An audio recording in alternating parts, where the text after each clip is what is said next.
Tara, luto tayo. So yun na nga, namili tayo ng sea bream sa Alcott Seafood Market. So ang gagawin lang natin is piprituhin natin siya. Siyempre lalagyan mo ng asin. Bali, ang dish pala natin ngayon ay tinatawag na tausi. So ayan, ang ating mga sangkap. Kamatis, sibuyas, bawang, red beans, and then spring onion at habanero chili. So yan, sa kawali naglagay tayo ng sesame oil at gigisahin lang natin yung muangba. Yes, tone in Arabic. Tama ba yung pronunciation ko? And then ito yung onion. So gigisahin mo lang siya, ika-caramelize mo. And then lalagay mo na yung tomato manadura. So ang gagawin mo lang din dito is papalambutin mo siya, syempre.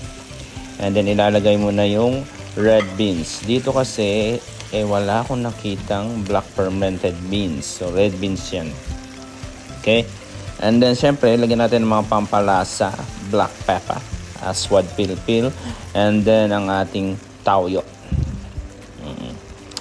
And syempre kailangan natin ng oyster sauce, mamasita. Baka naman. And then konting kulo at lalagyan natin siya ng water galing pa sa Pasig River. So after na kumulo at natansya mo na kung gaano karaming kailangan mo, syempre nilasahan natin yung sabaw, yung sauce niya. Ilagay mo na yung pritong isda. Yan. So kailangan niya lang is maluto dyan. At kailangan din nating maglagay ng mga garnish. So gusto ko ng medyo maanghang, so nag-slice ako ng habanero chili. So ayan po yung mga maliit, maanghang po yan.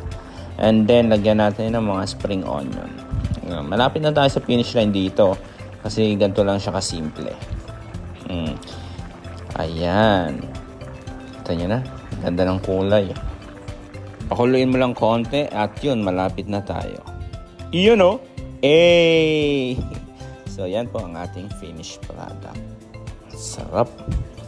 Gutom na ako na ito kasi hindi ako na nanghalian. Bye bye.